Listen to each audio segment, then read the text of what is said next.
Programme قریب و مجیب کے سلسلے میں آج ہم غم اور پریشانی سے نجات کی دعاؤں کے بارے میں پڑھیں گے۔ اللہ سبحانہ تعالیٰ نے اس دنیا کو مشقتوں اور مصیبتوں کا گھر بنایا ہے تاکہ انسان کی آزمائش ہو سکے۔ اللہ تعالیٰ نے انسان کی تخلیق کی حقیقت بیان کرتے ہوئے فرمایا، لقد خلقنا الانسان فی کبد، بلا شبہ یقیناً ہم نے انسان کو بڑی مشقت میں پیدا کیا ہے، اور اس مشقت سے مراد وہ سختیاں اور مشقتیں ہیں جو انسان اس دنیا میں برداشت کرتا ہے، اور وہ مشقتیں بھی جو برزخ میں ہوں گی، قبر میں ہوں گی، اور وہ جو قیامت کے دن اس کو برداشت کرنا ہوں گی۔ یعنی انسان کی زندگی کا سفر مشقتوں کا سفر ہے، اور اس ریالٹی کو ایکسپٹ کر لینا چاہیے۔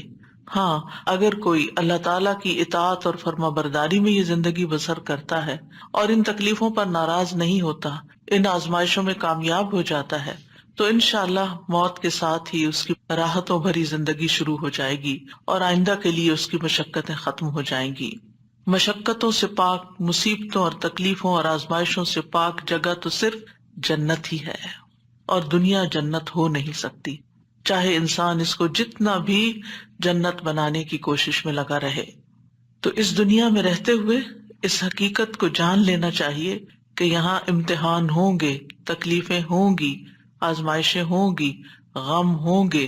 ضرورت اس بات کی ہے کہ ہمیں طریقہ آتا ہو کہ ان غموں، مشکلات، تکلیفوں سے نبٹنا کیسے ہے، یعنی اس کے لیے اپنے آپ کو تیار کرنا ہے، ورنہ لقد خلقنا الانسان فی کبد۔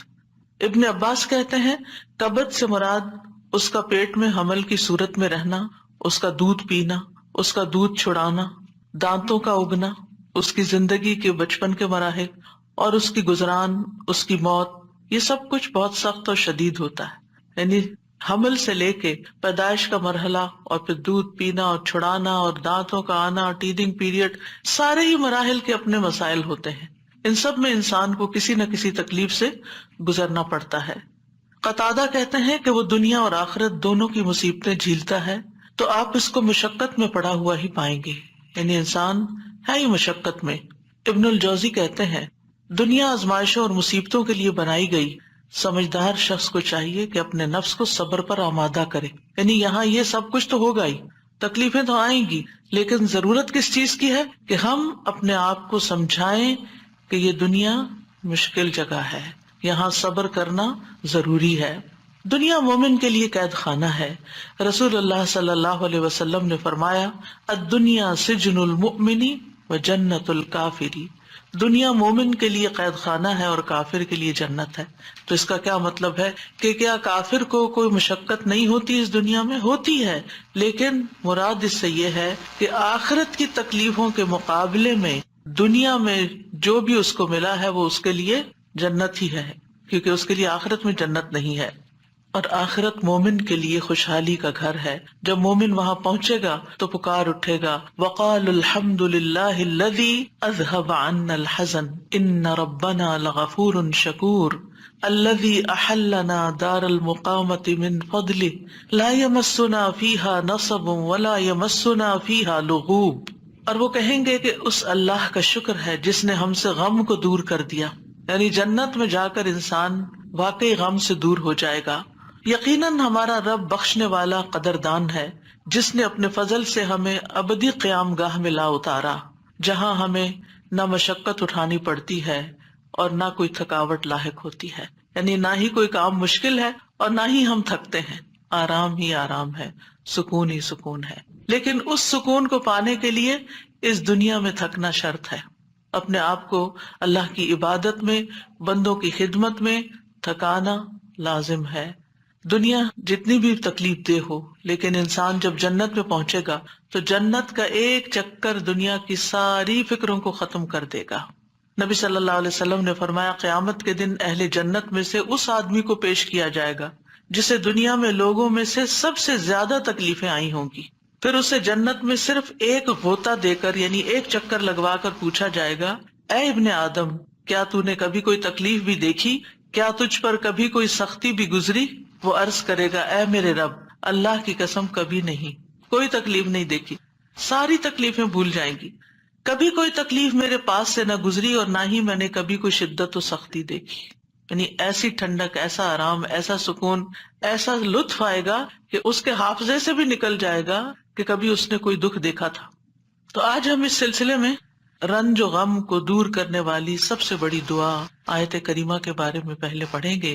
ارشاد باری تعالیٰ ہے وَذَنُّونِ إِذْ ذَّهَبَ مُغَاضِبًا فَظَنَّ أَن لَّن نَّقْدِرَ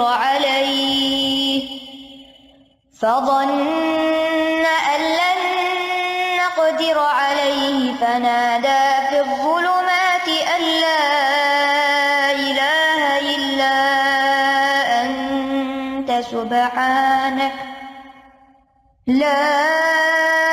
إِلَٰهَ إِلَّا أَنتَ سُبْحَانَكَ إِنِّي كُنتُ مِنَ الظَّالِمِينَ. فَاسْتَجَبْنَا لَهُ وَنَجَّيْنَاهُ مِنَ الْغَمِّ وَكَذَٰلِكَ نُنجِي الْمُؤْمِنِينَ.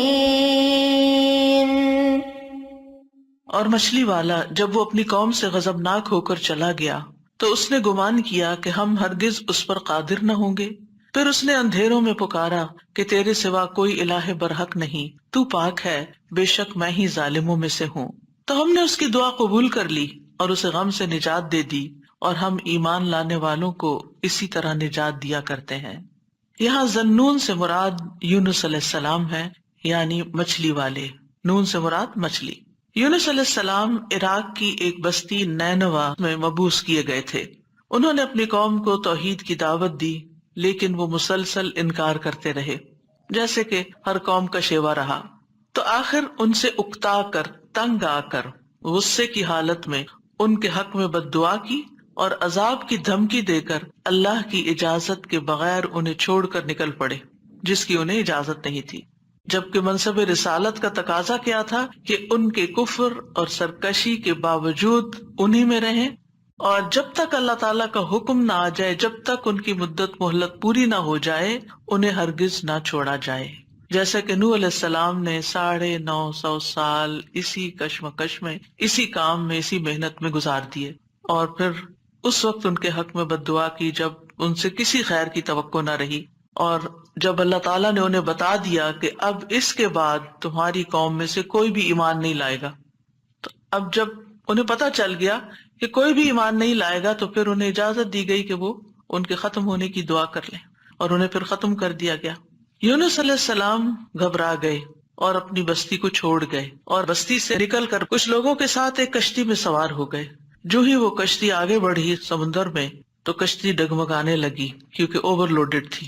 اب ساری کشتی کے ڈوبنے کا خطرہ تھا، تو انہوں نے قرعہ اندازی کی کہ ایک آدمی کو کشتی سے نکال دیں تاکہ کشتی کا بوجھ ہلکا ہو جائے اور یہ اپنی منزل تک پہنچ جائے.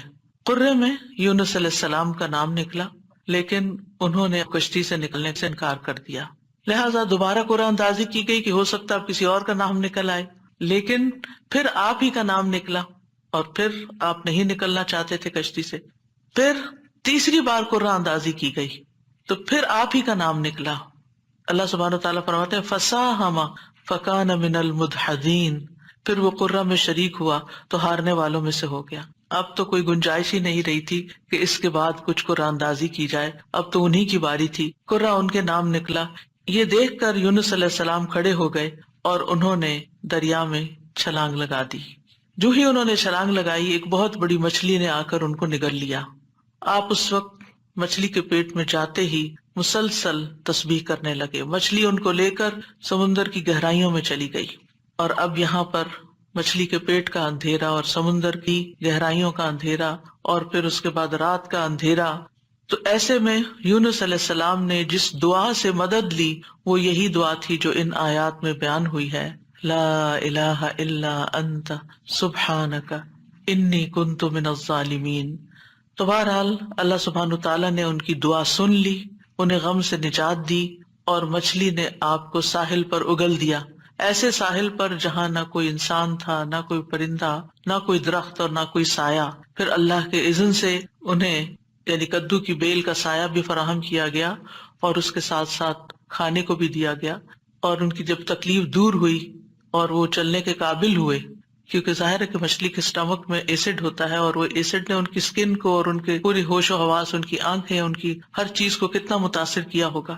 تو جب ان کے ہوش و حواس بحال ہوئے اور چلنے کی کچھ طاقت ہوئی تو دوبارہ اسی بستی کی طرف بھیجے گئے. اب آپ دیکھیے کہ بستی والے دیکھ کر حیران ہو گئے ہوں گے کہ یہ شخص جو ہمیں چھوڑ کر چلا گیا تھا یہ کیسے واپس آ گیا، اور ہو سکتا ہے کہ ان کے جانے کے بعد انہوں نے تلاش بھی کیا اور وہ کہیں ملے بھی نہ ہوں. اور پھر آپ دیکھیے کہ کس طرح بستی والوں کو یہ ریئلائز ہوا کہ انہوں نے غلط کیا ہے اپنے پیغمبر کے ساتھ، تو وہ ایمان لائے. بہرحال پھر ایک مدت تک یہ بستی جو ہے ایمان لا کر دنیا میں جیتی رہی. دوسری طرف یونس علیہ السلام کو اللہ سبحانہ وتعالیٰ نے غم سے نجات دی، اور اس طرح ان کی نجات کے بعد ان کو اللہ تعالیٰ نے چن لیا. اسی طرح اللہ سبحانہ وتعالیٰ اس بستی کے بارے میں فرماتے ہیں فَلَوْلَا كَانَتْ قَرْيَةٌ آمَنَتْ فَنَفَعَهَا إِيمَانُهَا إِلَّا قَوْمَ يُونُسَ لَمَّا آمَنُوا كَشَفْنَا عَنْهُمْ عَذَابَ الْخِزْيِ فِي الْحَيَاةِ الدُّنْيَا وَمَتَّعْنَاهُمْ إِلَىٰ حِينٍ. سو کوئی ایسی بستی کیوں نہ ہوئی جو ایمان لائی ہو پھر اس کے ایمان نے اسے نفع دیا ہو یونس کی قوم کے سوا.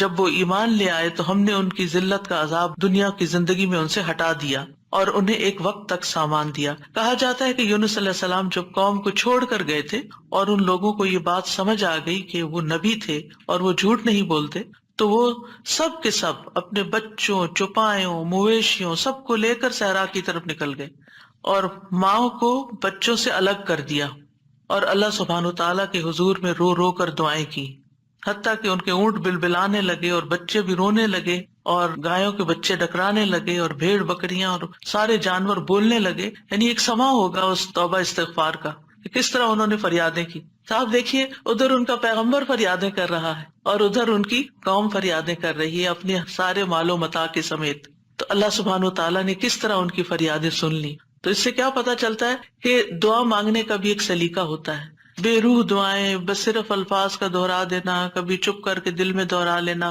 کبھی زبان سے لفظ نکالے بغیر صرف منہ سے بول دینا، یہ کافی نہیں ہوتا، بلکہ اس کے لیے بہت ضروری ہوتا ہے کہ انسان اپنی آہوزاری ظاہر کرے، اللہ سبحانہ وتعالیٰ کے آگے اپنی بے قراری کو بیان کرے اور اپنی کیفیت اور اپنے غم اور اپنے دکھ کی داستان سنائے اور محنت کرے دعا میں.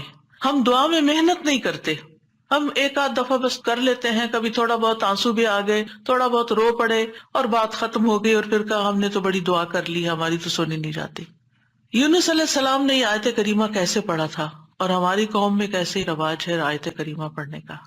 یعنی باتیں بھی چل رہی ہوتی ہیں اور گٹنیاں پھینکی جا رہی ہوتی ہیں اور 1.25 لاکھ پورا کرنا ہوتا ہے اور کوئی صحیح پڑھ بھی رہا ہوتا ہے اور کوئی اس کے پروننسیشن بھی نہیں جانتا اور کچھ سے کچھ اس کو پڑھ رہا ہوتا ہے، اور پھر یہ کہ توقع رکھتے ہیں کہ اب ہم نے 1.25 لاکھ پڑھ کے دے دیا ہے تو ہماری مشکل ضرور آسان ہو جائے.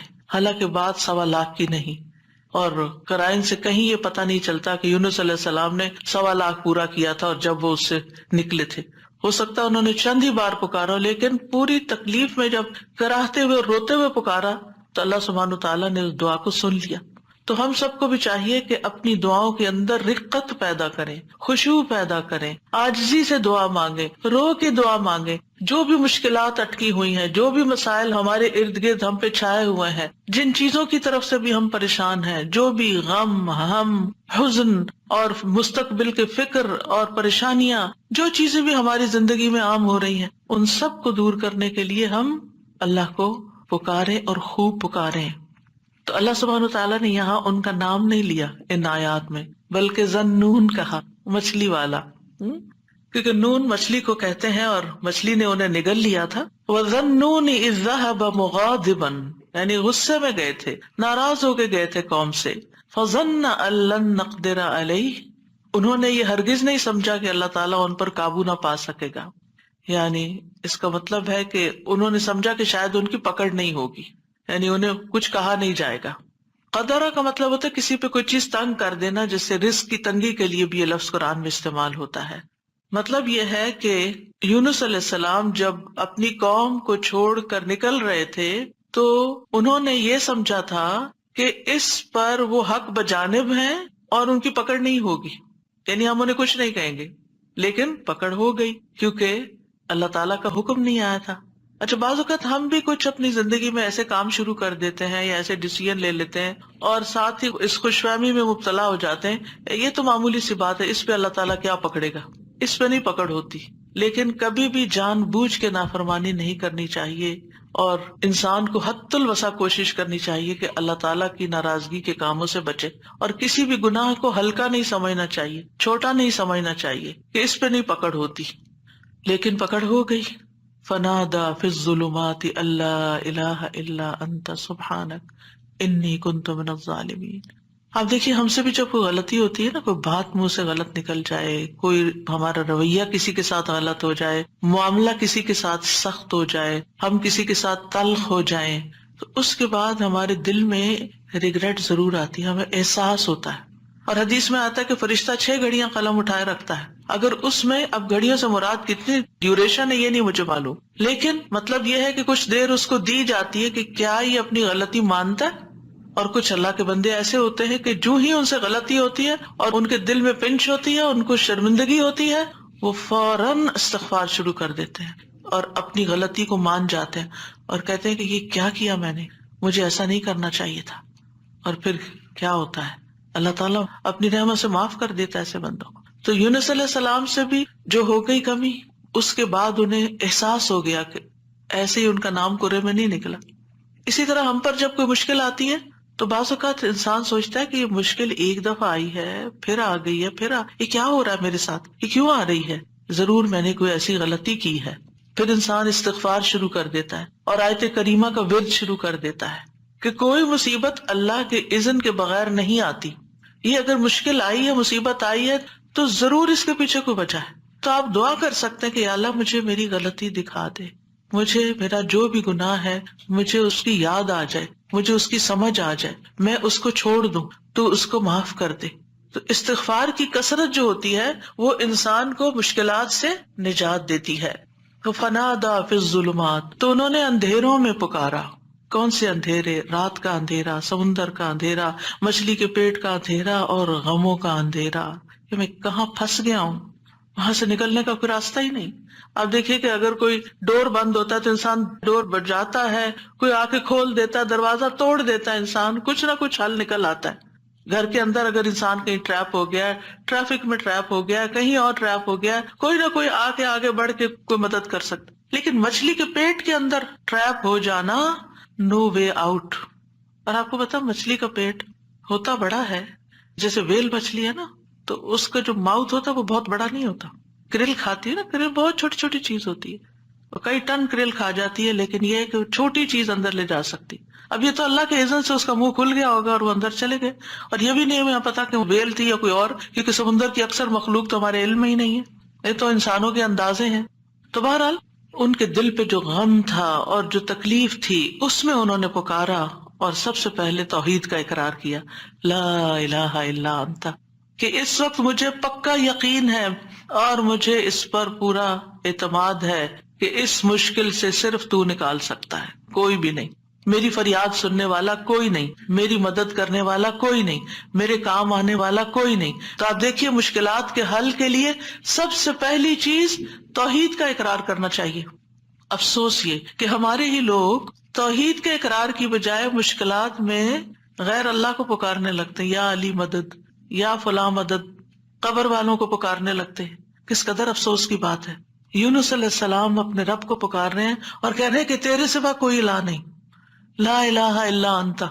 اور انسان کی ناسمجھی دیکھیے کہ وہ مشکل وقت میں غیر اللہ کو پکارے، اس کی مشکل کہاں سے آسان ہو سکتی ہے. اور پھر اس کے بعد الا انت سبحانک، تو پاک ہے، یعنی اللہ تعالیٰ کی ذات کو ہر نقص، ہر عیب، ہر آفت سے منزہ اور پاک قرار دیا. ہمارے ہاں کیا ہوتا ہے، جب کوئی تکلیف آتی ہے یا ہم لوگوں کو بلیم کرتے ہیں، ان کی وجہ سے ہوا ہی ہے، فلاں نے نظر لگا دی ہے، یا پھر ہم اللہ تعالیٰ کو الزام دینے لگتے ہیں، اٹس ناٹ فیئر، میرے ساتھ اچھا نہیں ہوا. تو اب آپ دیکھیے جس بندے کی ڈائریکشن ہی صحیح نہیں، اس کی مشکلات کہاں سے حل ہوں گی. اگر آپ اپنے قصور کا ذمہ دار دوسرے کو ٹھہرا رہے ہیں، الزام تراشی کر رہے ہیں، دوسرے کی عیب جوئی کر رہے ہیں، دوسرے کی شکایتیں کیے چلے جا رہے ہیں، کیونکہ عام طور پر ہوتا کیا، جب انسان کو کوئی پرابلم آتی ہے، میاں بیوی مثلاً کوئی لڑائی ہوئی، تو اگر آپ عورت کا کیس سنیں تو سارا الزام میاں کو دے گی، میاں کا کیس سنیں تو سارا الزام بیوی کو دے گا. تو ایک دوسرے کو الزام دینے سے مسائل کبھی حل نہیں ہوتے. ہمیشہ دنیاوی معاملات میں بھی کوئی رکاوٹ آئے تو دیکھنا چاہیے کہ میں نے کون سا ڈیسیژن غلط لیا تھا، میری غلطی کہاں تھی. یونس علیہ السلام اللہ کے چنے ہوئے نبی تھے، ان کو سمجھ آ گیا کہ غلطی میں نے کی ہے اور اس کا اعتراف انہوں نے کیا. یاد رکھیے توبہ میں، استغفار میں سب سے پہلے اپنی غلطی کا اعتراف کرنا ہوتا ہے. اگر آپ بلیم گیم کھیلتے رہے، ایک دوسرے کے اوپر الزام تراشی کرتے رہے، ایک دوسرے پہ بال پھینکتے رہے، تو مسئلہ کبھی بھی حل نہیں ہو سکتا. مسئلے کو جاننا، مسئلے کو پہچاننا، مسئلے کا حل کرنا بہت ضروری ہوتا ہے. یہ ایسے ہی ہے کہ جیسے کوئی شخص بیمار ہو جائے اور ڈاکٹر اس کی اصل بیماری کو ڈائگنوز کرنے کی بجائے، مثلا خرابی پیٹ میں ہے اور وہ ٹریٹ کر رہا ہے لوکلی کسی جگہ کو، کہاں سے علاج ہوگا؟ اگر اصل کاز پتا چل جائے اور اس کاز کو ہٹا دیا جائے. مثلا آپ دیکھیں الرجی کے کیسز میں کیا ہوتا ہے، آپ جتنی چاہیں دوائیاں لگا لیں، جب تک آپ اس چیز کو اوائڈ نہیں کریں گے جس سے آپ الرجک ہیں، آپ کی بیماری دور ہو نہیں سکتی. اسی طرح اگر انسان کسی مصیبت میں پھنس گیا ہے اور اس کو ڈائگنوز نہیں کر پا رہا اور کرنا نہیں چاہتا، اور خاص طور پر جو چیز اس کے کنٹرول میں ہے اس کو ریموو نہیں کر رہا، تو مسئلہ حل نہیں ہو سکتا. تو اللہ سبحانہ تعالیٰ کے ہاں بھی دعا اور فریاد کا سلیقہ یہی ہے کہ انسان اپنے آپ کو قصوروار ٹھہرائے جہاں وہ قصوروار ہے، اور اگر قصوروار نہیں ہے، پکا یقین ہے سراسر آپ پہ ظلم ہوا ہے، پھر اللہ کی رحمت کو پکارے، یا حی یا قیوم برحمتک استغیث. ورنہ اپنی غلطیاں، اور کون انسان یہ کہہ سکتا ہے کہ وہ پاک باز ہے، اس سے کوئی غلطی نہیں ہوتی، قصور اس کا نہیں، کچھ نہ کچھ. ٹھیک ہے ایک کا 10% اور ایک کا 90% قصور، لیکن کہیں نہ کہیں 10% تو ہوتا ہے نا، اس 10% کی ہی غلطی کی معافی مانگ لے. تو اعتراف جو ہے، گناہوں کا اعتراف، وہ انسان کو دنیا کی مشکلات سے بھی اور آخرت کی مشکلات سے اور گناہوں سے نجات دلاتا ہے. اب جو ہی انہوں نے یہ بات کی، یعنی 3 چیزیں ہیں اس میں، ایک توحید کا اقرار ہے، ایک اللہ کی تسبیح ہے، اور ایک اپنی غلطی کا اقرار ہے. 2 چیزیں اللہ تعالیٰ کے حق میں اور ایک اپنے حق میں. نتیجہ کیا ہوا؟ فاستجبنا لہ، ہم نے دعا قبول کر لی. ایسے طریقے سے اس نے پکارا کہ دعا قبول ہو گئی. ونجیناہ من الغم، ہم نے اس کو غم سے نجات دے دی. یہ قرآن کے الفاظ ہیں. لہذا جس کے دل پر کوئی بھی غم ہے، کسی بھی چیز کا، اولاد کی طرف سے، ازواج کی طرف سے، یا مال کی طرف سے، یا کسی بھی طرح کا کوئی غم، ہم، فکر، پریشانی، اس کو انہی کلمات کو لازم کر لینا چاہیے اور اسی جذبے کے ساتھ پڑھنا چاہیے جس جذبے کے ساتھ یونس علیہ السلام نے پڑھا تھا. وَنَجَّيْنَاهُ مِنَ الْغَمِّ، اس وقت وہ غم میں گھرے ہوئے تھے تو اللہ نے ان کو نجات دے دی. وَكَذَلِكَ نُنْجِي الْمُؤْمِنِينَ، یہ صرف ان کے لیے نہیں تھا، ہم اسی طرح سارے مومنوں کو نجات دیتے ہیں. جو بھی یہ دعا پڑھے گا اس کو غم سے نجات مل جائے گی. تو گویا مومنوں کو اس بات کی ترغیب دی جا رہی ہے، اس بات کا سلیقہ سکھایا جا رہا ہے کہ غم اور دکھ اور تکلیف کے موقع پر انہیں کیا پڑھنا ہے، کیا کہنا ہے. اور جب انسان یہ دیکھتا ہے کہ سابقہ مومنین کو اس دعا کی وجہ سے تکلیف سے نجات ہوئی، تو اس کا ایک یقین بڑھ جاتا ہے کہ اللہ تعالیٰ میری تکلیف بھی دور کر دے گا. اگر وہ رب یونس علیہ السلام کو مچھلی کے پیٹ سے نکال سکتا ہے تو میرا رب مجھے اس مشکل سے کیوں نہیں نکالے گا، کیوں نہیں نکال سکتا، وہ ضرور نکالے گا.